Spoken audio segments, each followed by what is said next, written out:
जब लग गुरु मिले न साचा, तब लग गुरु करो 10 पांचा। क्या गुरु बदल सकते हैं? क्या गुरु बदलने से पाप लगता है? आध्यात्म के इस मैदान में आखिर सही गुरु कौन है? गीता जी में वर्णित तत्वदर्शी संत कौन है? इन सभी प्रश्नों के उत्तर जानने के लिए अवश्य सुनिए जगत गुरु तत्वदर्शी संत रामपाल जी महाराज के मंगल प्रवचन। तो परमात्मा ने उसको सारी कथा सुनाई बालक की तरह कि इस काल का दाव लग जाएगा, और ये यदि मैं गुरु नहीं बनाऊंगा, मुझे कोई आवश्यकता नहीं गुरु बनाने की, मैं तेरे घुमा लाया दिखा दिया आप जी को, लेकिन गुरु बनाना आवश्यक होगा, नहीं तो इस काल का सबसे बड़ा दाव लगेगा कि कबीर जी ने कौन सा गुरु बना रखा था।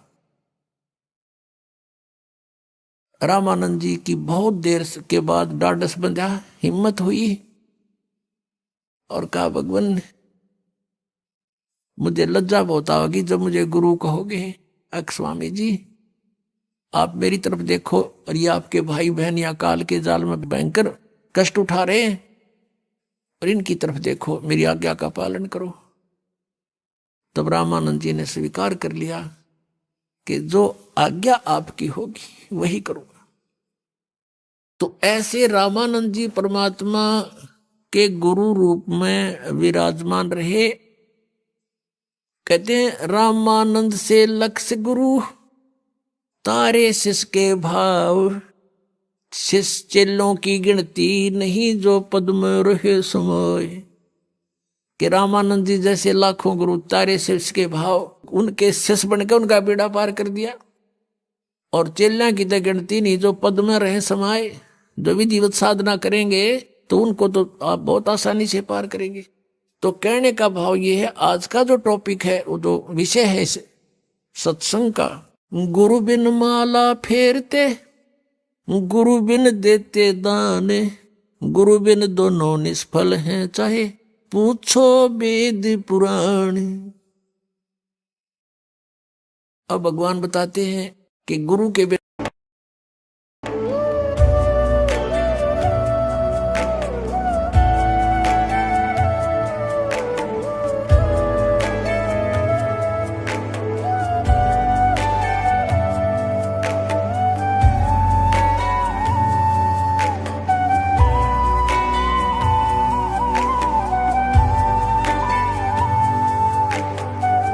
गीता में अर्जुन को स्वयं भगवान कह रहे हैं कि उस परमेश्वर की शरण में जा, उसके लिए उन संतों के पास जा जो तत्वदर्शी हो। इसी प्रकार हजरत मोहम्मद को उनका अल्लाह कह रहा है कि कोई और पूर्ण परमात्मा है, उसको पाने के लिए उन तत्वदर्शी संत की तलाश कर। वो प्रभु कौन है, ये जानने के लिए कृपया अवश्य सुनिए जगत गुरु तत्वदर्शी संत रामपाल जी महाराज के अमृत वचन। जैसे हमारे शरीर में ये कमल बने हैं, मूल कमल में गणेश जी का वासा है, उससे ऊपर स्वाद कमल है जिसको अधिष्ठान चक्र बोलते हैं, तो उसमें सावित्री और ब्रह्मा जी का चैनल है वो।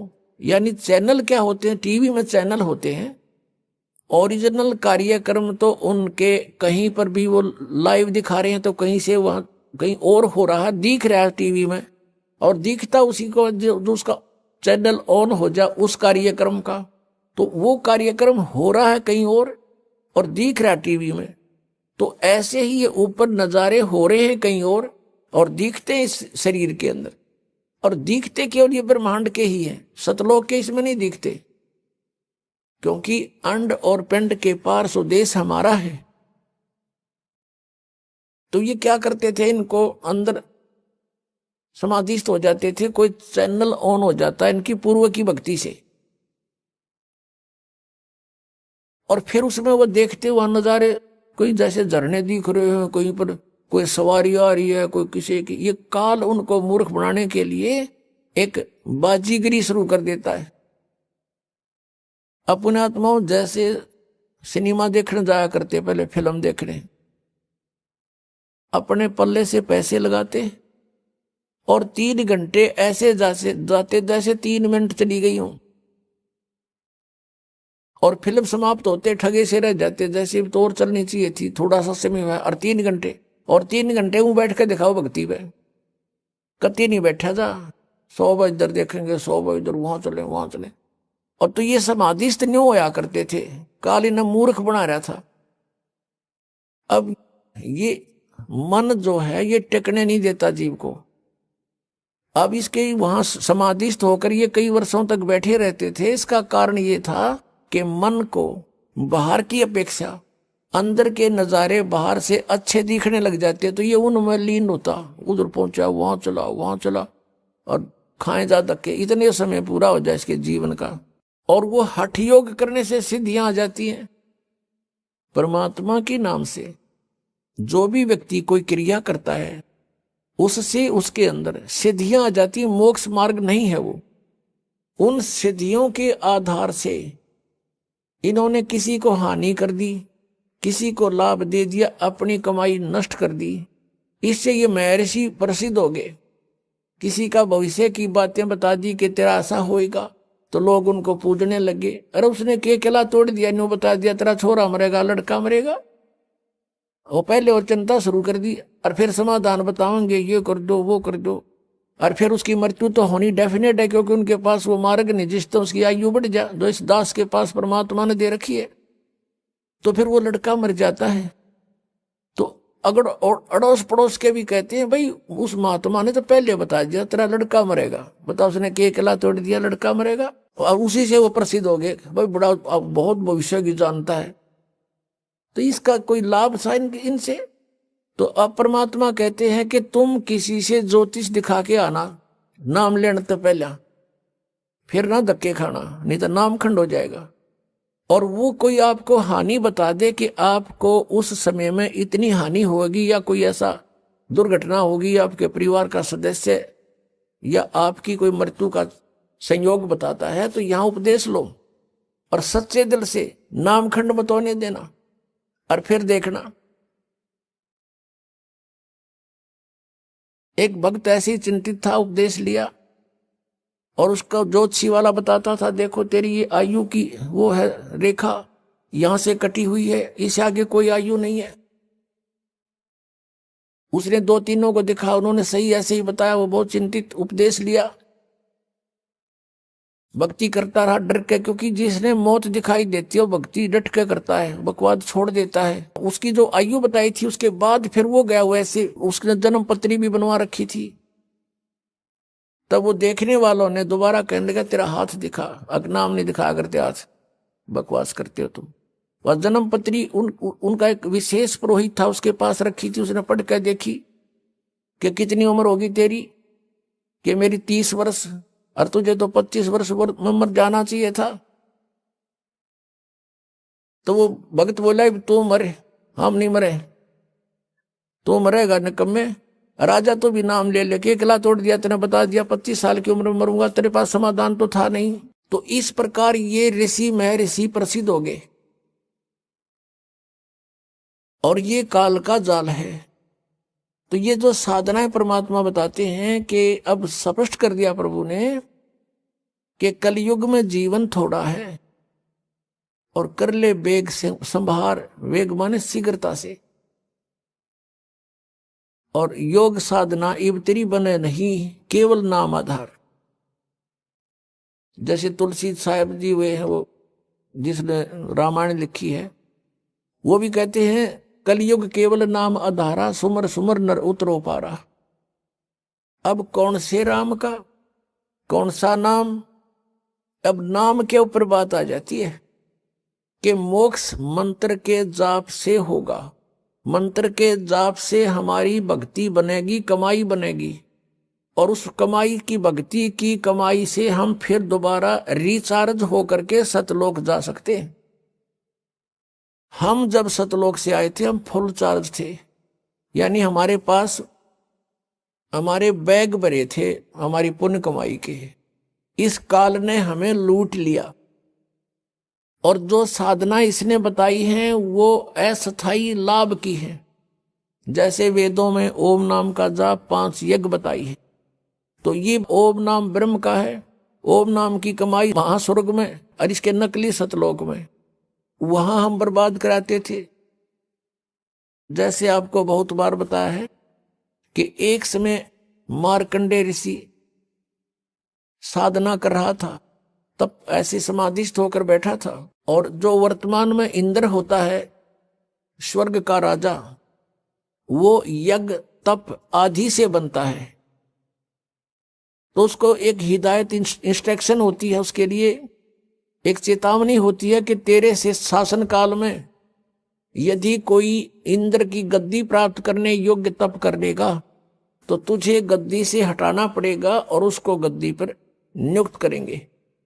तो ये भी चिंता उसको रहती है कि मेरे शासन काल में कोई इंद्र की गद्दी प्राप्त करने योग्य कोई यज्ञ या साधना ना कर ले, तप ना कर ले।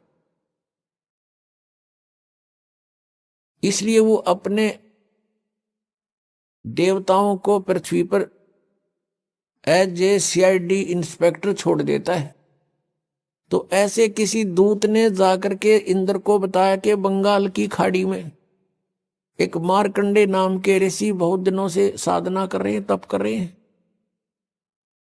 इंद्र को चिंता हुई, उसने एक उर्वशी अपने लोक से एक सुंदर औरत भेज दी, सब हार श्रृंगार उसको दे दिए, उसको एक सिद्धि भी दे दी कि उस ऋषि के आसपास ऐसा वातावरण बना दे बसंत जैसा, सुगंध छोड़ दे।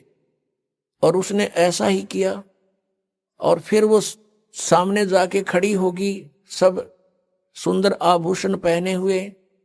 मार्कंडे ऋषि की आधी आंखें खुली, आधी बंद थी, समाधिस्थ था, और वो देख रहा था सांग ब्रह्मलोक में। उधर से वो उर्वशी उसके सामने नाचने लगी, डांस करने लगी थोड़ी सी दूरी पर, कभी कैसी अदा करती है, कभी कैसे, लेकिन उसने नजर ऐसी थी कि ये ऋषि कुछ हरकत करेगा मेरे साथ, ऐसा नहीं हुआ। तब उसने सोचा कि बात बनी नहीं, उसने सभी वस्त्र उतार दिए, नेक्ड खड़ी होगी। तब मार्कंडे ऋषि ने कहा कि हे बेटी, हे बहन, हे माई, तू यहाँ किस लिए आई, कारण बताइए। शर्मिंदा होगी उर्वशी, कपड़े पहन लिए और कहने लगी कि हे ऋषि जी, मेरे स्वरूप को देखकर यहाँ के सभी तपस्वी डामाडोल हो गए, इनका देख ले जाकर के बुरा हाल हो चुका है। और आप जानो आपकी समाधि कहाँ थी। तब मार्कंडे ऋषि ने बताया कि मेरी समाधि वहां पर थी जहां तेरे जैसी तो वहां डांस करने वालियों की दासियां थी, साथ साथ, यानी 7 साथ साथ तेरे जैसी तो उनके चरण धोने वाली थी, इतनी सुंदर है वो। मैं उनके डांस देख रहा था, तेरे क्या देखूं फिर मैं। तब उर्वशी ने कहा कि आप मेरे साथ इंद्रलोक चलो। मार्कंडे ऋषि ने कहा कि तेरे से कोई सुंदर हो उसने भेज जा तू। तो वो कहने लगी, जी स्वर्ग के राजा की पत्नी, इंद्र की पत्नी मैं ही हूं, और मेरे से सुंदर उस स्वर्ग में कोई औरत नहीं है। तो फिर मार्कंडे ऋषि ने कहा कि जब तेरा इंद्र मरेगा तू क्या करेगी। उर्वशी ने कहा कि मैं ऐसे ऐसे 14 इंद्र वरूंगी, 14 अपनात्माओं, एक शास्त्र अनुकूल साधना त्याग कर मनमाना आचरण करने से और इस काल के दूतों से की बताई भक्ति करने से उस पुण्यात्मा ने इतनी कठिन साधनाएं की होंगी कभी कि वो इतनी लंबी उम्र स्वर्ग की प्राप्त कर ली उसने कि 1008 चतुर्युग तक वो स्वर्ग में रहेगी एज ए पटरानी, एज ए मतलब इंद्र की पत्नी के रूप में रहेगी। और जो इंद्र होगा उसका, इंद्र का शासन काल, Indra is a post, Indra का शासन काल वो 72 चतुर्युग का होता है। एक चतुर्युग में सतयुग, त्रेता, द्वापर, कलयुग, ये 4 युग होते हैं। तो ऐसे ऐसे 72 चतुर्युग तक एक इंद्र का शासनकाल होता है, और उसकी मृत्यु के बाद दूसरा इंद्र उसी पोस्ट पर बैठ जाता है। और जो सची नाम की औरत है, वो पुण्यात्मा कभी इतने पुण्य कर चुकी है कि वो उनके साथ कांस्टेंट बनी रहेगी, इंद्र बदलते रहेंगे, वो उनकी पत्नी सबकी बनी रहेगी। इतना ये सुख स्वर्ग में इससे न सुख मानना है जिसका घना समय स्वर्ग में बीत जा, उसको ये टीरी खा बतावे सबसे अच्छा पुण्यकर्मी। अब मार्कंडेय ऋषि ने पूछा कि जब इंद्र मरेगा तू क्या करेगी? कि मैं 14 इंद्र वरूंगी। मार्कंडेय ऋषि बोला कि वो 14 भी मरेंगे, तू फिर क्या करेगी? तब वो क्या बताती है कि मैं तो गद्दी बनूंगी मृतलोक में, और जितने इंद्र मैं भोगूंगी वो सारे गधे बनेंगे, अपना पुण्य भोग कर, स्वर्ग का राज्य भोग कर। तब मार्कंडेय ऋषि ने कहा कि फिर मुझे तू किस लिए अपने इसे गंदे लोक में ले जावे थी जिसका राजा गधा बने, रानी गधी बने? तो क्या कहती है, मैं अपनी इज्जत रखने के लिए वहां जाऊंगी तो ये कहेंगे तू हार कर आगी। अपनी इज्जत रखने के लिए मैं आपको इंद्रलोक में चलने के लिए कह रही थी। तो मार्कंडेय ऋषि ने कहा, ए भोली आत्मा, आप ही स्वीकार कर रही है कि मैं मृत्यु के उपरांत गधी बनूंगी, और अब भी तू गधी 14 खत्म करेगी, और फिर भी इज्जत की ठेकेदार नहीं बनी बैठी है कि मेरी इज्जत रह जाएगी, भाग जहां से। अब पुण्यात्मा उसी समय इंद्र आ गया। इंद्र ने कहा कि बंद नवाज, इंद्र की गद्दी प्राप्त करो, तुम जीते हमारे। मार्कंडेय ऋषि कहता अरे इंद्र क्या कहता है? इंद्र का राज तो मेरे लिए काग की बीट है, और आजा बेटा बैठ, तुझे मैं मार्ग बताता हूं। मार्कंडेय ऋषि कहता कि बैठ जा बेटा, मैं तुझे भक्ति मार्ग बताता हूं। अरे भले आदमी, इंद्र की पदवी भोग कर तू गधा बनेगा, बैठ, तुझे ब्रह्मलोक का मार्ग बताता हूं। अब वो मार्कंडेय ऋषि ने ब्रह्मलोक को सुप्रीम और फाइनल स्टेज मान ली थी, और ब्रह्मलोक में गया हुआ प्राणी जो सत साधना करता है उसको बहुत समय तक यानी एक ब्रह्मा की मृत्यु होएगी, तब तक उसका महास्वर्ग का समय निर्धारित हो जाता है। जो ब्रह्मलोक में चले जाते हैं उनका इतने पुण्य बन जाते हैं भक्ति से, ओम नाम के जाप से। अब मार्कंडेय ऋषि ने यही फाइनल मान रखा था कि इस तो ऊपर कोई जगह है कोई नहीं, स्वर्ग में चलेंगे, महास्वर्ग में जाएंगे यानी ब्रह्मलोक में। और वहां क्या देख रहा था, यहां बैठा भी देख रहा था वो डांस, और वही बकवास वहां उसमें है, वहां फिर आंखा देख लेंगे, यहाँ टीवी पे देखा था, और खर्च अपना ही होगा, आपकी उसकी पूंजी जाएगी।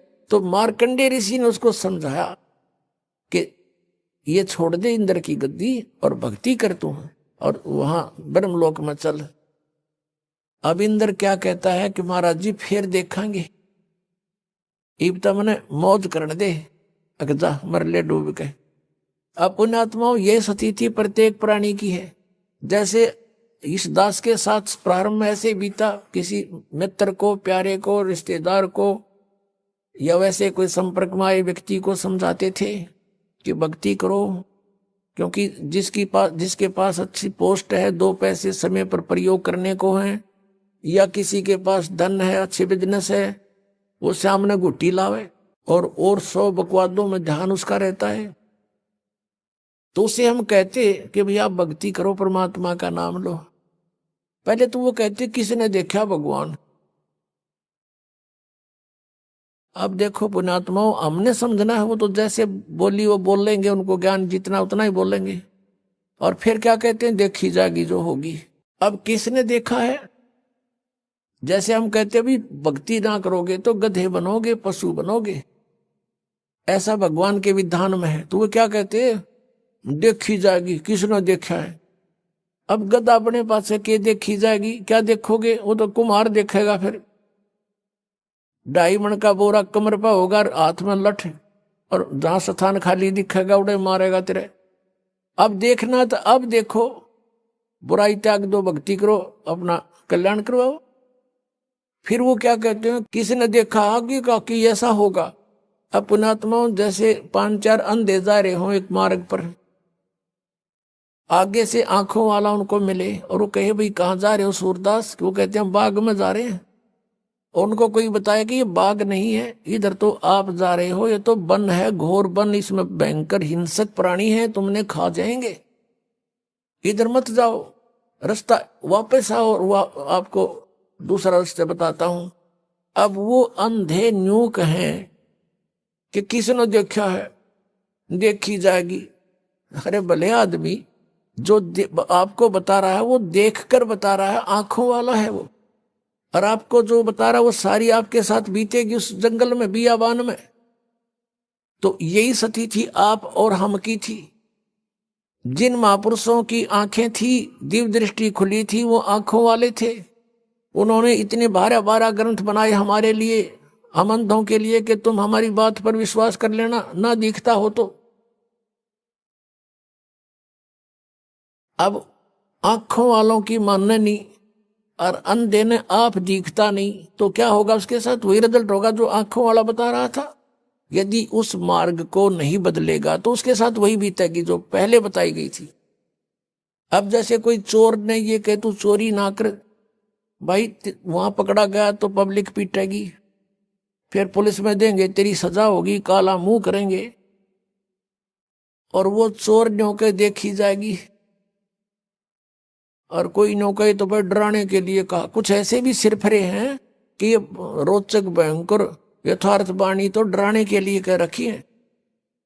संतों ने ऐसा कुछ नहीं होता, वहां स्वर्ग नरक नहीं है, गधे कुत्ते कोई नहीं बनता। और एक सिरफिरा पंथ चल रहा है, ये ब्रह्मा कुमारी वाला, इन तो भट्ठाए बैठा दिया। ये कहते हैं मनुष्य तो मनुष्य ही रहेगा, स्त्री स्त्री ही रहेगी, यानी मनुष्य की आत्मा मनुष्य ही बनेगी। फिर भक्ति का क्यों ड्रामा कर रहे हो, जब मनुष्य मनुष्य ही बनेगा तो। और उनका एक और ऐसा विधान है कि 5000 वर्ष के बाद सृष्टि क्रम के आधार से जो आज आपका नाम है वही नाम होगा, वैसी सतिथि होगी, वह कर्म होंगे, ऐसा ही शरीर होगा।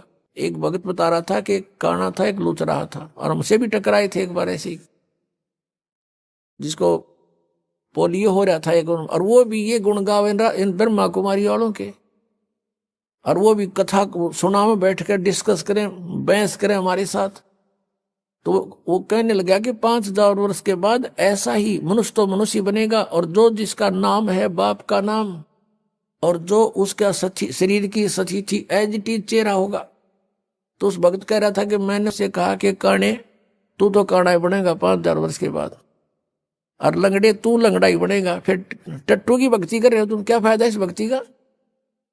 मान्य फिर भी नहीं, मुंह चढ़ा के चले गए, तुम तो विरोध करते हो। अरे अज्ञान का विरोध नहीं करेंगे तो और क्या करेंगे, समर्थन करेंगे इसका। ऐसा ही एक बार इस दास को मिले थे, यही स्थिति दोनों जोड़ा, उनको भी ऐसा ही कहा तो बुरा मानकर चले गए, माने नहीं, क्योंकि ऐसा सिर फिरा दिया इन्होंने, ऐसी भर दिया हमारे अंदर सारा गंद।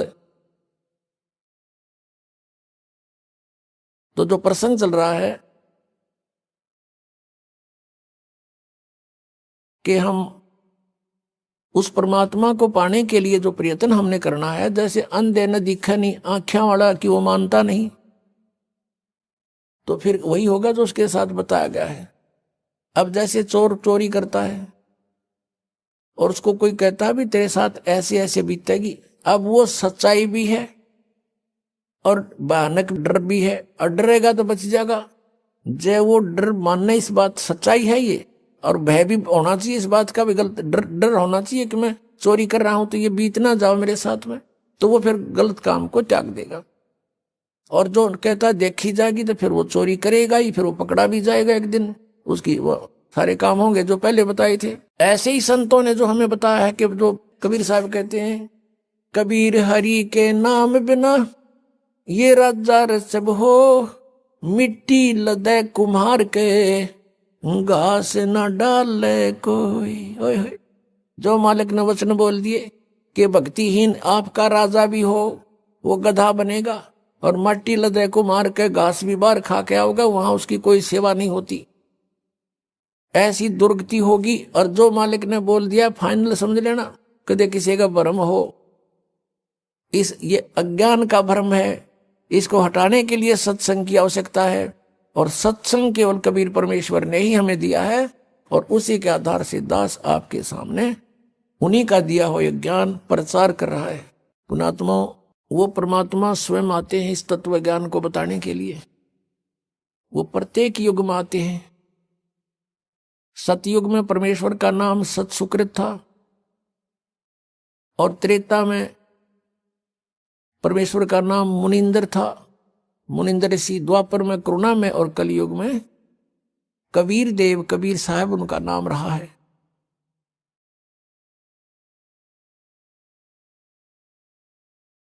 पुण्यात्मा,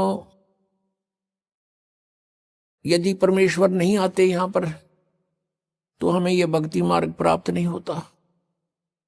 हम अपना जीवन नष्ट करते रहते। कितना महा उपकार किया उस परम पिता ने आके। और पुण्यात्माओं, जो ये समागम 5 दिवस का चल रहा है, ये इस दास को इस फाल्गुन मास की अमावस्या को इस दास को दीक्षा प्राप्त हुई थी। और परमात्मा कहते हैं, जिस दिन सतगुरु भेंटिया 100 दिन लेखे जान, बाकी समय बर्बाद गया तेरा बिना गुरु के नाम। जिस दिन आपको दीक्षा प्राप्त हुई वो आपका आध्यात्मिक जन्म है। पुण्यात्माओं, ये दिन जो इतना महत्वपूर्ण है, सन 1988 को यही फाल्गुन की अमावस्या के दिन दास को उपदेश प्राप्त हुआ था मेरे पूज्य गुरुदेव परम पूज्य स्वामी रामदेवानंद जी महाराज से। और पुण्यात्माओं, अगर वो दिन मुझे प्राप्त ना होता तो आज आप भी दुखी रहते, वंचित रहते, और दास का भी जीवन नष्ट हो जाता। अब वो दिन इस जिंदगी में भूला नहीं जा सकता। तो उस उपलक्ष्य में ये समागम हो रहा है। तो जिस तरह दास को ये ज्ञान हुआ, और ये दास पहले यही डले ढो रहा था, लोक वेद के आधार से भक्ति कर रहा था, पीछे लग गया जाऊं था मैं लोक वेद के साथ, रस्ते में सतगुरु मिले है दीपक दे दिया हाथ। तो दास भी यही लोक वेद के आधार से बाबा श्याम जी की जय हो, बाबा श्याम जी के पुजारी, और फिर हनुमान जी के पुजारी। 25 वर्ष तक दास ने हनुमान जी का व्रत रखा, मंगलवार का हनुमान चालीसा 7 बार प्रतिदिन कंटिन्यूस करना। फिर श्री राम श्री कृष्ण हमारे इष्ट, शंकर भगवान भी साथ में पूज्य, यानी इस तरह ढेर सारी पूजाएं किया करते थे। और जो भी घर में सुख हुआ, जैसे बच्चा पढ़ता है तो पास होता है, सफल होता है परीक्षा में, तो वो क्या सोचता है कि मेरे भगवान ने मुझे पास कर दिया। हम उनके 100 शुक्र मनाते थे, सारे देवताओं के नाम लेते थे इकट्ठे, उसने दया करी, बाबा श्याम जी की जय हो, हनुमान जी की जय हो, श्री कृष्ण भगवान की जय हो, राम की जय हो, शंकर भगवान ने दया कर दी। और फिर जैसे संतान उत्पत्ति हुई, प्राप्ति हुई, तो उसमें भी जय हुई नहीं भगवान की, बाबा श्याम जी के बोल दिए इतने रुपये उसके वहां चढ़ाऊंगा इसके। अब ये लोक वेद के आधार से हम सोच रहे थे ये देवता हमें लाभ दे रहे, ये तो कुछ भी ना कर सकते। इनके इतिहास, इनकी पावर से हमें पता चला कि ये भगवान तो हैं, स्वामी हैं, अच्छी आत्माएं भी हैं, लेकिन ये हमारे को केवल वर्क डन दे सकते हैं, जैसा कर्म करेगा उतना ही दे सकते, इसमें कोई परिवर्तन नहीं कर सकते थे। आपके अगर पूर्व जन्म में कोई संस्कार अच्छे थे, उनसे आपको लाभ हो रहा था, लाभ ही देंगे ये। आपका कोई पाप कर्म आ गया तो पाप कर्म भी जबरदस्ती आपका भुगवाएंगे। उसमें कोई परिवर्तन ये नहीं कर सकते। अब कबीर देव जो है वो कर सकता है। तो पुण्यात्माओं, ये दास पहले लोक वेद के आधार से अपना जीवन नष्ट कर रहा था। कोई अभाव नहीं था घर में, सब सुविधाएं थी, संतान थी, 2 पुत्र 2 पुत्री, जेई की सर्विस थी दास की, जूनियर इंजीनियर की, और ये सोच रहा था बहुत बढ़िया काम है, ऐसे ही ठीक है। और जब ये अंधेरा हट्या, जब बता के कोट जन्म तन बरमत हो गए, कुछ ना हाथ लगा रे, कुकर सुकर खरबा बोरे, कौवा हंस बुगारे, कोटि जन्म तू राजा की, न मिटी न मन की आशा, और भिक्षक होकर दर दर घूमया, ये मिला नहीं निर्गुण रासा। इंद्र कुबेर ईश की पदवी, और ब्रह्मा वरुण धर्मराया, विष्णुनाथ के पुर को जाकर तो फिर भी वापस आया। अब क्या बताते हैं कि इतनी अच्छी अच्छी पोस्ट तूने प्राप्त की, इंद्र बना, ब्रह्मा विष्णु महेश तक की पदवी आपने प्राप्त की, और फिर जो जन्म मृत्यु में, जैसे ये ब्रह्मा कुमारी पंथ है, इस श्री लेखराज में ये शराब का काम करता था, सुनार का, बंबई में। और वहां कोई सत्संग हो रहा था, इनके गुरु सत्संग कर रहे थे।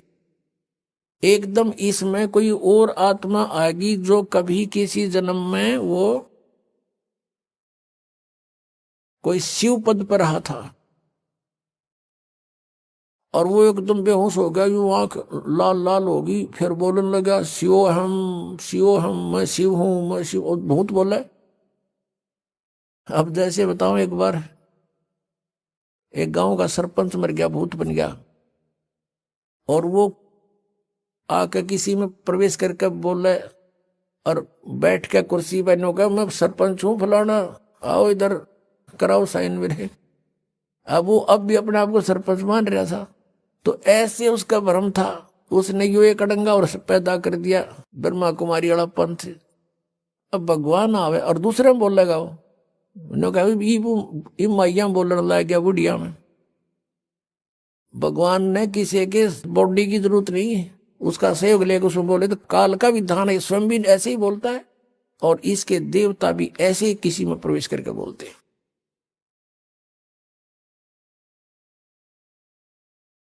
अब प्रश्न चल रहा है कि हम जो साधना करते थे, इस शास्त्र विधि त्याग का जो मनमाना हम आचरण करते थे, वो साधना हमारी व्यर्थ थी, और वो पूजाएं हमारी ठीक नहीं थी। हम इन साधनाओं को हम ये समझ रहे थे कि इनसे हमें लाभ भी हो रहा है, और हम सुखी हैं। अब बताया कि इंद्र कुबेर ईश की पदवी, और ब्रह्मा वरुण धर्मराया, और विष्णुनाथ के लोक को जाकर तो फिर यहीं पर जन्मा, मरा, पशु योनियों में गया, फिर वापस आया। अब परमात्मा बताते हैं, जैसे गीता जी अध्याय नंबर 4 के श्लोक नंबर 34 में कहा है कि अर्जुन, जो तत्व ज्ञान है वो सर्वश्रेष्ठ ज्ञान है।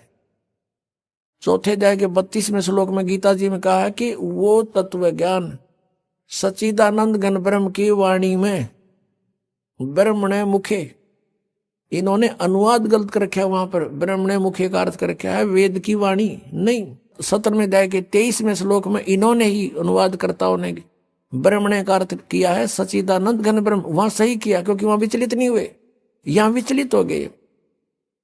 तो यहां इसका अर्थ है कि जो धार्मिक अनुष्ठानों, यज्ञों की जानकारी, यज्ञ कहो धार्मिक अनुष्ठान कहो, इनकी विशेष विस्तृत जानकारी सच्चिदानंद घन ब्रह्म ने अपने मुख से आकर बोली होती है। ब्रह्म ने मुखे, मुख से, और उस वाणी में जो कुछ लिखा है विस्तृत वर्णन, वो तत्व ज्ञान है। और उस तत्व ज्ञान को तत्वदर्शी संतों के पास जाकर समझ। चौथे अध्याय के 32 और 34 का निष्कर्ष है ये। और वो तुझे जो ज्ञान बतावे वैसे तू उस परमात्मा की भक्ति कर। 18वें अध्याय के 62वें श्लोक में कहा कि उस परमात्मा की कृपा से ही तू परम शांति को और सनातन परम धाम को प्राप्त होगा।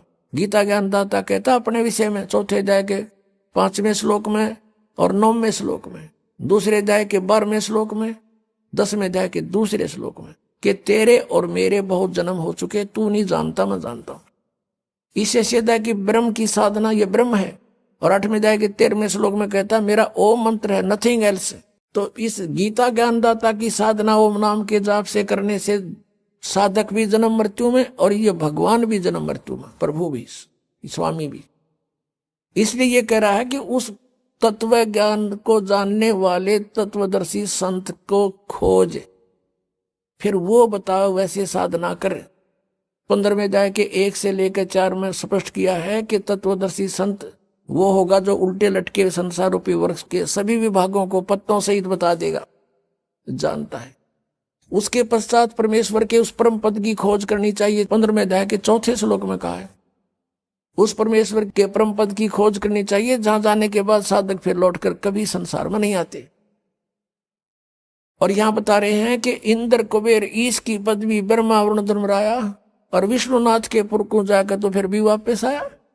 ये क्या साधना खा करी तुमने?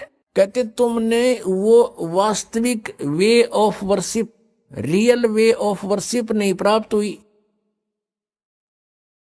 शास्त्र अनुकूल यथार्थ साधना तुम्हें प्राप्त ना हुई, जिस कारण से एती उम्र बुलंद मरेगा अंतरे, सतगुरु लगे न कान न भेंटे वो संतरे। किस कारण से तुम ऐसे जन्म मृत्यु में लंबी लंबी उम्र पाकर भी भटक रहे हो कि तुम्हें वो तत्वदर्शी संत नहीं मिले। यजुर्वेद अध्याय नंबर 40 के श्लोक नंबर 10 से लेकर 13 तक स्पष्ट किया है कि कोई तो परमात्मा को जन्म लेने वाला संभवात कहता है और कोई असंभवात के वो जन्म नहीं लेता, निराकार है। कहते ये यथार्थ ज्ञान भी कि भगवान कैसा है, कैसे आता है, कैसे जाता है, क्या करता है, वो तत्वदर्शी संत बताओगे, उनसे सुनो। तो गीता ज्ञानदाता और वेद ज्ञानदाता एक है, वो ब्रह्म है, यहां भी ब्रह्म है। यजुर्वेद अध्याय नंबर 40 के मंत्र 15 में वेद ज्ञानदाता कहता है कि मेरा एक ओम नाम है, ओम करतु समर किलबे समर करतुम समर। ओम नाम का जाप काम करते करते श्रवण करो, विशेष कसक के साथ श्रवण करो और मनुष्य जीवन का परम कर्तव्य जान के इसका सेवन करो। इससे क्या होगा कि वायु अनिलम अमृतम अथिदम भस्मांतम शरीरम। जब तू शरीर छोड़कर जाएगा, तेरा शरीर नष्ट होगा, तब तुझे इस ओम से मिलने वाला अमर पद यानी ब्रह्मलोक प्राप्त हो जाएगा। यजुर्वेद 40वें अध्याय के 17वें श्लोक में स्पष्ट कर दिया। 40वां अध्याय अंतिम अध्याय है यजुर्वेद का और 17वां मंत्र अंतिम लास्ट मंत्र है। इसमें स्पष्ट कर दिया, वेद ज्ञानदाता कहता है कि वो परमात्मा तो प्रोक्ष है, वो तो गुप्त है। जैसे उल्टे लटके हुए संसार रूपी वृक्ष को जड़ तो ऊपर है और तीनों शाखा नीचे है। 15वें अध्याय के 1 मंत्र में कहा 1 से 4 में। अब जैसे पृथ्वी से बाहर पेड़ दिखाई देता है तो जड़ें प्रोक्ष होती हैं, गुप्त होती है, बाहर का हिस्सा पेड़ कहलाता है। ऐसे बताया है कि वो 40वें अध्याय के 17वें श्लोक में यजुर्वेद में कि वो परमात्मा पूर्ण परमात्मा तो ऊपर प्रोक्ष है, गुप्त है, और मैं ब्रह्म हूं, मैं ब्रह्म लोक में रहता हूं, मेरा ओम नाम है। अब यहां भी वेदों ने भी बता दिया कि तत्वदर्शी संत की खोज करो। और वेद कहते हैं नेति नेति कि मैं जो ज्ञान दे चुका हूं ये अंतिम नहीं है। इतना ही नहीं है आध्यात्मिक ज्ञान परमात्मा के विषय में, उसके विषय में तो तत्वदर्शी संत बताएंगे और वो उस ज्ञान से बताएंगे जो परमात्मा ने स्वयं आकर बोला है।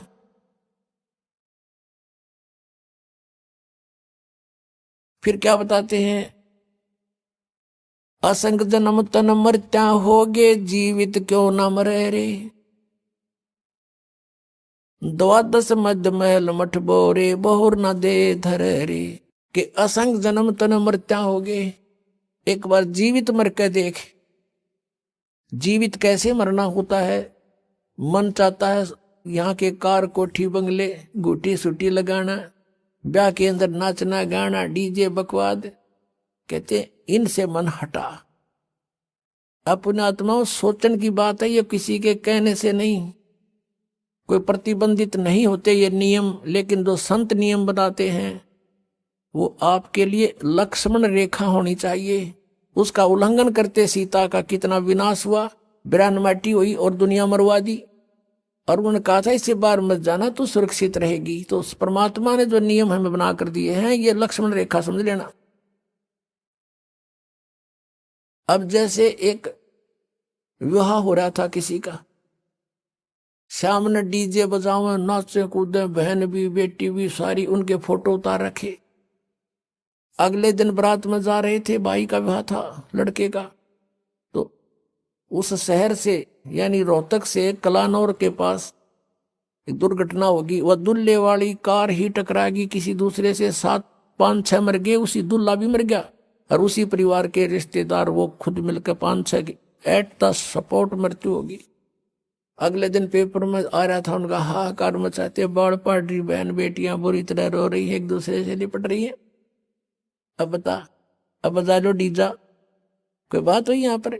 तो संत कहते हैं जैसे नानक साहब जी से भक्त प्रसन्न करा करते कोई अनजान से कि महाराज जी आप यहाँ कुछ खोए खोए से रहते हो, तो उन्होंने कहा था भी ना जाने काल की कर डारे, किसी भी ढल जा पास आवे, और जिनाते सरते मौत खुड़क दी उन्होंने केड़ा हंसावे। हमें अपनी मौत दिखाई दे ना बेरा के बिजली गिर जाए, यहाँ तक टाइम सा पास करना हमने। फिर पूछा कि हे भगवान क्या आप कभी प्रसन्न नहीं होते? कि प्रसन्न होता हूं जब मेरे अनुयायी मेरे द्वारा निश्चित किए हुए सत्संग के दिन वापस आ जाते हैं, तो उस दिन मुझे खुशी का कोई ठिकाना नहीं रहता। क्यों? क्योंकि मुझे ये खुशी होती है कि इनको कोई काल का दूत नहीं टकराया, इनकी भक्ति का नाश नहीं किया, ये सुरक्षित है अभी तक। और जब ये यहाँ से जाते हैं, संसार में सब काल के ही ज्ञान से प्रभावित लोग हैं, ये मुझे चिंता बन जाती है कहीं इनको कोई भ्रमित ना कर दे और इनका जीवन नाश कर दे। क्या कहते हैं कि साध मिले साड़ी शादी होंदी और विछड़ दे दिलगिरी वे, अखदे नानक सुनो जी हाँ ना मुश्किल हाल फकीरी वे। कि साध मिले, ये भक्त साध संगत जब वापस आती है, मुझे आत्मा में बड़ी खुशी होती है कि ये सुरक्षित है, इनका कोई दीमक नहीं लगा काल का। और जब ये जाते हैं तब मुझे दिलगिरी होती है, दुख होता है कि मुश्किल हाल फकीरी वे, फकीरी माने साधना भक्ति, ये बड़ी मुश्किल बना दी काल के दूतों ने। जगह जगह एक गांव में मन 10-10 ढूंढे लाए बैठे हैं, कोई वैसे कोई क्रिया करते हैं, कोई झाड़ा लाता है। मिसगाइड करने वालों का कोई अंत नहीं। साध मिले साढ़े शादी होंदी, विछड़ जाए दिलगिरी वे, अकदे नानक सुनो जी हाँ ना मुश्किल हाल फकीरी वे। तो क्या कहते हैं कि ना जाने काल की कर डारे, किसी भी ढल जा पास आवे, और जिनाते सरते मौत खुड़क दी उन्होंने केड़ा हंसावे। अब यदि तुम परमात्मा का नाम लो और विवाह करो सिंपल वेत है, और वैसे नहीं लोग दिखावा नहीं। जैसे हम इस बात से परिचित हों तब हम इससे हट सकते हैं। जैसे गीता जी अध्याय नंबर 7 के श्लोक नंबर 29 में कहा है कि जो तत्ब्रह्म से परिचित हो गया और सारे अध्यात्म ज्ञान से और सभी कर्मों से परिचित हो गया, वही उस परमात्मा के पाने का, जरा और मरण से छूटने का प्रयत्न करता है, और नहीं कर सकता। वो तो यहां बकवास देना चाहता है। तो आपको ये ज्ञान होगा कि आपने किसी से दहेज ले लिया, परमात्मा कहते तुमने उस दरगाह का मैल नहीं देखा और धर्मराज के तिल तिल का लेखा। तो आप किसी से पैसे लेते हो रिश्वत से, चोरी से, या वैसे कोई धोखा दे करके लेकर नहीं देते हो, आपने एक एक पाई का हिसाब देना पड़ेगा। तो हम क्यों अपने सिर में दर्द करें? क्या एक दहेज आप लोगे, किसी ने दे दिया आपके 50,000, 1 लाख, 2 लाख गणे दे देगा, क्या उससे आपका सारी आयु व्यतीत हो जाएगी? नहीं हो सकती। परमात्मा पर आधारित होजिए और इस मंत्र का जाप कीजिए, जो दास आपको देगा। आपके भाग्य में ना होगा तो भर देगा, आपकी बेटी की किस्मत को भर देगा भगवान, उसको नाम से जोड़ दीजिए। आपके पुत्र को भी आगे सुख देगा। सारी सृष्टि का पालन करता, और क्या आज हम उसी से सीधे संबंधित हो गए? क्या हमें 2 रोटी नहीं दे सकता? और हमें घना नहीं चाहिए। हमने यदि मोक्ष पाना है और जन्म मृत्यु से पीछा छुटवाना है, जरा और मरण से बचना है, तो ये क्रियाएं दास जैसे बताओ ऐसे करना। हमने यहां आप कितने कोठी बना ले, एक कमरे में 1 चारपाई पर आपको स्थान मिलेगा, बाकी खाली रहेगी, वो व्यर्थ हुआ। तो व्यर्थ की बकवाद हमारे मन से आपे हट जाया करेगी इस ज्ञान के आधार पर। अब कोठी बना रहा था एक व्यक्ति, और कोठी तैयार होगी। बैंक मैनेजर था, मुहूर्त करनी थी, संडे का दिन था, कोई सामान की आवश्यकता पड़गी, गोटी सूटी लाने के लिए सारी व्यवस्था कर रखी है। थोड़ी देर तो ब्राह्मण करे उड़ाला टोटर पटोटर उसका करते हैं, फिर गोटी सूटी सारा सौदा शुरू हो जाता है। सब बुला रखे रिलेटिव और सब मित्र। वो खुद कोई सामान लेने के लिए गया था स्कूटर उठा के, यानी टू व्हीलर, और वहां एक टू व्हीलर से टू व्हीलर टकरा गई और पड़ गया। पड़ते कनपट्टी लगी फुटपाथ पे, पड़ते वही मर गया। अब चाट ले उसको ठी ने। कई वर्ष की बात है जब 3.5 लाख रुपए लगाए थे, पेपर माई थी। और अब वो गधा बन के उसके पिछले पीछे खड़ा भी ना होने दे कोई उसने। तो हमने ये देखना कि यहाँ जो हम करने जा रहे ये क्या सांग है। सर्व सोने की लंका थी वह रावण से रणधीरम, एक पलक में राज विराजी जम के पड़े जंजीरम। वो तो सारे सोने के महल बनाए बैठा था, जैसे ईंट गारा हम प्रयोग करते ऐसे सोने की ईंट और उसी की गारा में बना रखे थे। और कहते हैं भक्ति बिना क्या होता ये भ्रम रहा संसार, रति कंचन पाया नहीं रावण चलती बार। 1 ग्राम गोल्ड नहीं ले जा सका रावण जब यहां से जाने लगा। तो इन बातों को याद करके हमने इनसे वापस भी हटना है, और हमने अपने प्रत्येक कार्य को ऐसे ढंग से सेट करना जो भक्ति में बाधक ना हो। अब हम दहेज लेते हैं या फिर देवे भीगे, क्योंकि बेटी होगी हमारे भी। एक पैसे वाला तो बकवाद कर देगा, अब गरीब आदमी कहां से करे। एक घर में 3 बेटियां चली गई, एक गरीब की है, एक अमीर की है, एक मीडियम साइज की है। अब जो अमीर वाले ने तो दे दिया गणाए धन, अब मीडियम साइज वाले ने भी दे दिया थोड़ा बहुत, और वो बेचारा गरीब क्या करे, उसकी बेटी रो रही है वहां बैठकर, उस परिवार में आदर नहीं उसका। तो ये इस तरह का हमने इसको समाज को सेट करना है। अब जैसे हम रक्षाबंधन का त्योहार मनाते हैं, ये क्या तुक हुआ कि बहन भाई को रक्षा इसलिए बांधने जाती है कि उसकी रक्षा करेगा भाई। भाई की रक्षा कौन करेगा। एक बहन कह रही थी कि मैं रक्षा बंधन के दिन गई अपने भाई को रक्षा बांधने के लिए, रक्षा सूत्र इंतजार कर रही थी। पता लगा कि कहीं कामवश गए हैं, मोटरसाइकिल पर गए हैं। कुछ देर के बाद पता चला कि उसकी मृत्यु होगी, उसका शव लेकर आ रहे हैं। जिस भाई से मैं अपनी रक्षा के लिए गई थी उसकी रक्षा भी नहीं हो पाई, वो अपने नहीं कर सका। तब उसने ज्ञान हुआ, तब वो कहती है कि सचमुच हम कति भूल में थे। अपने भाई को भी कहा बेटा भाई आजा, तू भी भगवान का राखी बांध और मैं भी बांधू, यानी नाम लो, और ये रक्षा सूत्र आपका सदा साथ देगा, भाई का भी बहन का भी। और बेमतलब बातें कर रखी। उस रक्षाबंधन के दिन किसी का भाई नहीं है तो रोती है कोने में बैठकर वो बहन। फिर ये बात का सिस्टम, जिस बहन का भाई नहीं है वह दूसरों के मुंह की तरफ देखती है कौन आएगा हमारे घर। तो पुण्यात्माओं, ये बेमतलब की बकवाद, ये जग की रीत से हमने वापस हटना है और अपने जीवन को नए सिरे से सेट करना होगा। यदि भक्ति करना चाहते हो, समाज के भाव में बहना है तो नो प्रॉब्लम, आप कुछ भी करो, वो आपकी मर्जी, लेकिन भक्ति नहीं चलेगी। तो इस प्रकार हम इन क्रियाओं से भी सावधान होना है, अपने आप को बचा के रखना है, तब हमारी भक्ति प्रफुल्लित हो। फिर क्या बताते हैं कि असंग जन्म तन मरत्या होगे और जीवित क्यों ना मरे रे। एक तो ये जीवित मरना, इस ज्ञान आधार से सब बकवादें छोड़ देंगे। जिस समय ये दास गांव गांव में घर घर में जाके पाठ करते थे 3 दिन का, यानी 500 यज्ञ करते थे फ्री ऑफ कॉस्ट, किसी से कोई पैसा नहीं लेता था, क्योंकि दास सर्विस करता था। और जैसे सैटरडे संडे की छुट्टी होती थी उनमें जाकर के लाभ उठाता था। तो उस समय क्या होता था, हम सत्संग कर रहे होते थे, होली ये फाग आ जाता था, हम तो सभी वो परिवार भी जिसने उपदेश ले रखा, हम अपना आराम से भगवान का पाठ कर रहे हैं, अपना मंत्र जाप करें, और गांव वाले जैसे जो भगवान के मार्ग पर नहीं लगे हैं, और वो क्या करें, कीचड़ ठाव एक दूसरे को मुंह पर फर, किसी के पिचकारी मारे। कोई गांव में तो और सिस्टम है, कोरडा बना लेते हैं घंटर सा, वो मारे एक दूसरे के हैं, और लाल लाल मुंह कर रखे बांदर कैसे सारे। कोई गारा में पड़ा है, कोई घुट्टी लाई नो करता फिर रहा है, और हम बैठे भगवान का आनंद ले रहे हैं अपने कमरा बंद कवाड़ बंद करके कि हमें डिस्टर्ब ना कर दे। तो इस प्रकार जो आनंद परमात्मा के मार्ग में है, इस भक्ति में है, इन बकवादों में नहीं हो सकता।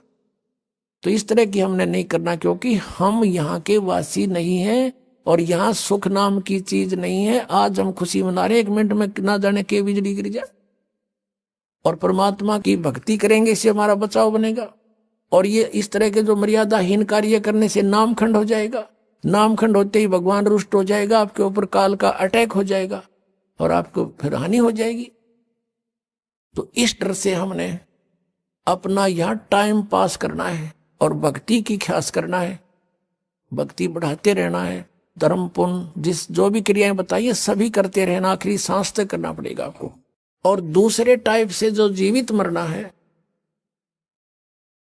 कि जैसे आप जी देखते हैं कि नाइट सर्विस में यानी रात्रि सेवाओं के अंदर बसों में व्यक्ति जाते हैं और फिर सुबह शाम तक वापस आ जाते हैं। वो नाइट सर्विस में किस लिए जाते हैं कि उनको बहुत आवश्यक कार्य होता है और शीघ्र करने के लिए ही वापस आने के लिए गए होते हैं कि शाम तक लौट आऊं। और ऐसे ही एक रात्रि सर्विस के लिए गया, रास्ते में एक्सीडेंट हो गया, वापस आना था।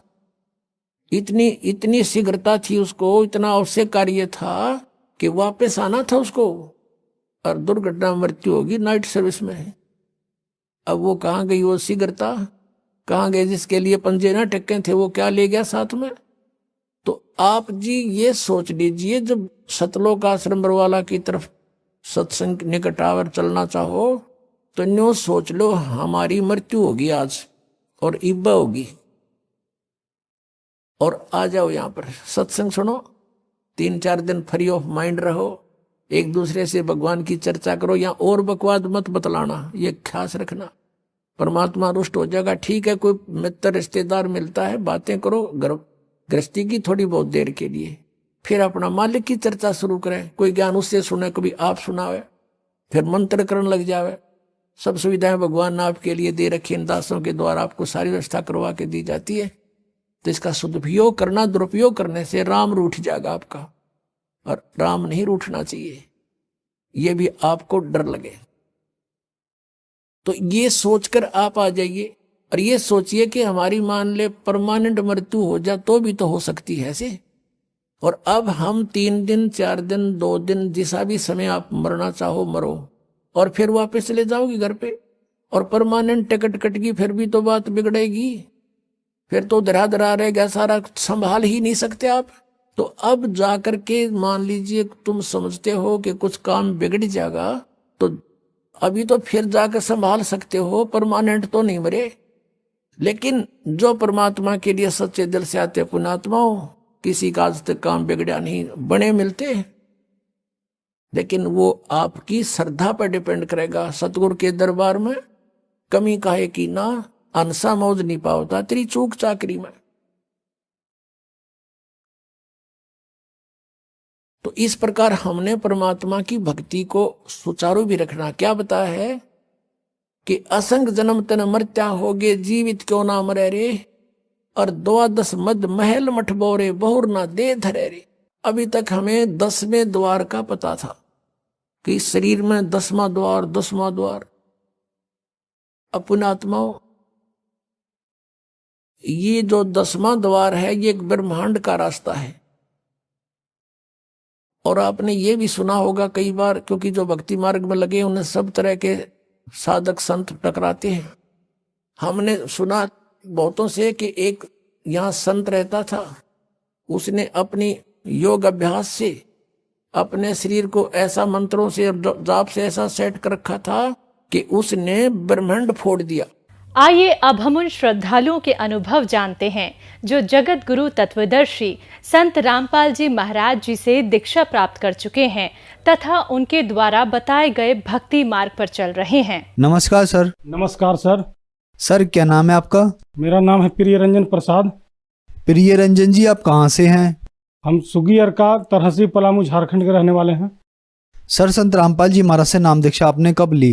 हम संत रामपाल जी महाराज से नाम दीक्षा 20 मई 2018 ईस्वी को ली। संत रामपाल जी महाराज से नाम दीक्षा लेने से पहले आप क्या भक्ति साधनाएं करते थे? जो पारंपरिक भक्ति साधना जो गांव घर में करते हैं, देवी देवता का पूजा, ब्रह्मा विष्णु महेश का साधना, यही सब, देवी दुर्गा का जो पूजा पाठ, वही सब किया करते थे। तो फिर क्या कारण बना कि आप संत रामपाल जी महाराज जी की शरण में आए? ऐसा समस्या बना कि 2012 से लेके 2018 के बीच में 6 साल तक मेरा मानसिक संतुलन बहुत खराब हुआ। बहुत डॉक्टरों के पास इलाज करवाए, 7 लाख 8 लाख रुपया के लगभग खर्चा हुआ। कांके में भी इलाज कराया गया, भर्ती कराया गया हमको। बहुत तरह से तांत्रिक के पास भी हमने खर्चा किया। एक बार महामंत्रियों जाप भी कराए, उसमें 40,000 रुपया खर्चा हुआ। बहुत करने के बाद भी हमको कोई लाभ नहीं हुआ। मेरा 6 साल मानसिक संतुलन खराब रहा। उस दौरान जैसे मट्टी के तेल घर में था तो कोई कुछ बोल दिया तो उसको उझिल दिए, 200 लीटर मट्टी तेल बहा दिया, कभी खपड़ा पीट दिया, कभी किसी से लड़ाई झगड़ा कर लिया। तो कभी फिर बीच में हमको ज़बरदस्ती पकड़ करके कांके, यहाँ जो रांची की स्थित है जो कांके, वहाँ पकड़ के लेकर गया तो वहाँ पर डॉक्टर से हमने लड़ाई झगड़ा कर दिया, घर से लड़ाई झगड़ा कर दिया। डॉक्टर हमारे पास ऐसा स्थिति था सर जी कि डॉक्टर हमारे पास सटता नहीं था सुई देने के लिए। डॉक्टर को कहते थे, हम चैलेंज करते थे कि तू दम है तो मेरे पास आकर के दिखा। तो ऐसा स्थिति खराब था कि डॉक्टर हमारे पास आने से कतराते थे। उसके बाद फिर हम के सिन्हा रांची में डॉक्टर हैं, वो भी मानसिक संतुलन के इलाज करते हैं। तो वहाँ पर भी हमने गया, तो वहाँ पर भी 3 महीना बाद हमको नंबर मिला। तो वहाँ पर भी गए, तो वहाँ पर भी इलाज के दौरान खर्चा बहुत हुआ, लेकिन लाभ कुछ भी नहीं मिला। उसके बाद फिर शैलेंद्र कुमार, एक ठो यहाँ शैलेंद्र कुमार रांची का डॉक्टर, वहाँ पर भी हमने उनका भी दवाई साल भर किया। तो उस दौरान हमारा मोटापा भी बढ़ गया, लेकिन लाभ कुछ भी नहीं मिला। बहुत अंदर से अंतरात्मा तक कहते हैं मालिक कोई है जो हमको ठीक कर दे किसी प्रकार, चाहे कितना पैसा खर्च हो। लेकिन बहुत तरह से उपाय किए, लेकिन कहीं कोई लाभ नहीं मिला। तो एक बार ऐसा हुआ कि हम दुकान पर अपने बैठे हुए थे, तो संत रामपाल जी महाराज जी के शिष्यगण पुस्तक सेवा कर रहे थे। तो शुरू से ही हमारे कोई भी पुस्तक पढ़ने को बहुत चाव था। बहुत मोटा उपन्यास हम लोग 3.5 घंटा में पढ़ करके एक रख देते थे, जो बहुत मोटा होता था। तो उसके बाद फिर हम लोग 5 पुस्तक लिए, ज्ञान गंगा, जीने की राह, गीता, तेरा ज्ञान अमृत, भक्ति से भगवान तक, अंध श्रद्धा भक्ति खतरा है जा। उसको दिन रात करके 3 दिन में हमने पढ़ लिया। उस सभी किताब को हम जो है से 3 दिन में पढ़ लिए सर जी। संत रामपाल जी महाराज की पुस्तक, 5 पुस्तक जो हमने ली थी, 80 रुपये में शायद हम लिए थे, 5 पुस्तक हमने पढ़ ली। उसके बाद फ़ोन मिलाया हमने बरवाला का, तो पता चला कि नज़दीकी नामदान सेंटर धनगाम है, पलामू में जो है। फिर वहाँ पर हमने फ़ोन किए, तो फिर हम लोग वहाँ जाके फिर नाम उपदेश संत रामपाल जी महाराज से लिया। संत रामपाल जी महाराज से नाम दीक्षा लेने के बाद क्या आपको लाभ भी मिले? बहुत सारा लाभ मिले। सबसे पहले तो डॉक्टर बोल रहे थे इसके पहले, जब हम संत रामपाल जी महाराज से नहीं जुड़े हुए थे, कि आपको आजीवन जिंदगी भर दवाई खाना पड़ेगा। 1 महीना का दवाई में 3 से 4 हज़ार रुपया खर्चा आता था। तो जब हम नाम दीक्षा ले तो घर में हमारे पत्नी बहुत विरोध की कि आपको दवा खाना ही पड़ेगा, लेकिन अंदर से अंतरात्मा नहीं कहता था कि दवाई खाएं, अब दवाई खाने का हमको कोई ज़रूरत नहीं है। लेकिन फिर भी 1 महीना 2 महीना किसी तरह दवाई खाए, उसके बाद दवाई छोड़ दी। उसके बाद अभी तक दवाई नहीं खाए। जो स्थिति है बिल्कुल ठीक है, पहले से कोई दिक्कत नहीं है किसी तरह का। और तो लाभ तो अनेक हुए हैं। जिससे बीच में हमको PM आवास आया हुआ था, तो उसमें 1,35,40,000 रुपया आता था। तो हम सोच रहे थे कि किसी तरह घर बन जाए। घर में भाई भतीजा लोग था, वो लोग भी बोल रहा था कैसे घर बनाएगा, इसके पास पैसा नहीं है। बहुत पैसा बीमारी में खर्च कर दिया। लेकिन मालिक के दया से ऐसा हुआ कि घर भी 3 लाख रुपया में 3 लाख रुपया किसी तरह कैसे बना हमको खुद पता नहीं। और फिर भी पैसा घर है 2 लाख रुपया फिर भी घर में रखा हुआ मिला मालिक के दया से। अब बहुत काम है घर में, कोई भी काम सोचते हो कि हम फ्रिज ले लेते, घर में वायरिंग करा दिए, बाकी मोटर वगैरह लगवा दिए, पानी का टंकी, जो भी इच्छा होता है मालिक के दया सब आगे से आगे पूरा हो जाता है। एक समय ऐसा था भगत जी हमारे पास 500 रुपया नहीं रहता। आज के समय में जब हमको जितना जरूरी हो मालिक सब व्यवस्था कर देते हैं, किसी तरह अभी कोई दिक्कत नहीं होती। सब मालिक के दया से सब ठीक ठाक है। अब हमारी जो पत्नी है अभी नाम दीक्षा भी नहीं ली है, लेकिन संत रामपाल जी महाराज की दया से ऐसा है कि अभी कोई भी मालिक के काम में कोई भी काम विरोध नहीं करती है, तो पूरा सहयोग करती है। हाँ, उसके बाद जो है से एक बार हमारे जो है से धर्म गुरु लोग जो गाँव में जो पूजा पाठ करवाते हैं। उनके द्वारा पता चला कि आप महामृत्युंजय का जाप करवाइए, उसमें आपको 40,000 रुपये खर्चा आएगा, आप एकदम बेफिक्र रहिए, एकदम ठीक हो जाइएगा। हमने अपने दबाव के कारण, हम सही होने के कारण वह भी हमने 40,000 रुपये खर्चा भी किया, लेकिन फिर भी हमको कोई लाभ नहीं मिला। मालिक की शरण मानने के बाद ही हमको सारा बीमारी का जड़ पता चला और सारा बीमारी दूर हुआ। हमारा मानसिक संतुलन खराब रहता था तो घर के बड़े बुजुर्ग चाहे गांव घर के कोई भी कहते थे कि तुमको बहुत दिमाग में टेंशन रहता, तुम कितना दिमाग में टेंशन लेके चलते हो। कोई कहता कि तुम दारू पी लो, तो 4 दिन दारू भी पी लिए, दारू पी के देखे, उसके बाद भी कोई आराम नहीं मिला। कोई कहा भांग खा लो, शाम को सोते समय भांग भी खा लिया। कोई कहा गांजा पी लो, तो गांजा भी पी लिया। कोई कहा सिगरेट पी लो, सिगरेट भी पी लिया। मैंने हर तरह का नशा हमने किया, लेकिन उसके बावजूद भी हमको दिमाग में कभी शांति नहीं मिला। सोचे थे कि आत्मिक शांति कब होगी, लेकिन मालिक के शरण में आने के बाद ही हमको आत्मिक शांति का अनुभव हुआ। आज हम सुखी संपन्न हैं। अब मालिक के दया से नशा भी, अब सारे तरह का नशा छूट गया। अब तो नशा करने की दूर की बात है, उसमें टच करने का इच्छा नहीं करता। अब बिल्कुल ठीक हो गए हैं। आज के समय में संत रामपाल जी महाराज की दया से न तो मैं किसी तरह का नशा करता हूँ, न किसी तरह का कोई व्यसन करता हूँ, न शराब पीता हूँ, न मांस खाता हूँ, न तंबाकू सूंघता हूँ, किसी तरह का व्यसन नहीं करता हूँ। मालिक की दया से घर में पूरा सुख शांति है। सभी बाल बच्चे पत्नी सब स्वस्थ हैं, हम भी स्वस्थ हैं, घर से सुखी संपन्न। सर, संत रामपाल जी महाराज से नाम दीक्षा लेने के बाद आपको बहुत सारे लाभ प्राप्त हुए, तो जो दर्शक आज आपको टीवी पर देख रहे हैं वो भी संत रामपाल जी महाराज से नाम दीक्षा लेना चाहते हैं, तो कैसे ले सकती हैं? बहुत से, जिसे फेसबुक है, ट्विटर है, चाहे मालिक का संत रामपाल जी महाराज का सत्संग आता है, साधना चैनल पर आता है, श्रद्धा टीवी पर आता है, उसके नीचे एक पट्टी चलती है, उसमें आश्रम का नंबर दिया जाता है। उसमें आप नज़दीकी नामदान सेंटर का पता करके आप वहाँ से नाम उपदेश ले सकते हैं। धन्यवाद सर। धन्यवाद।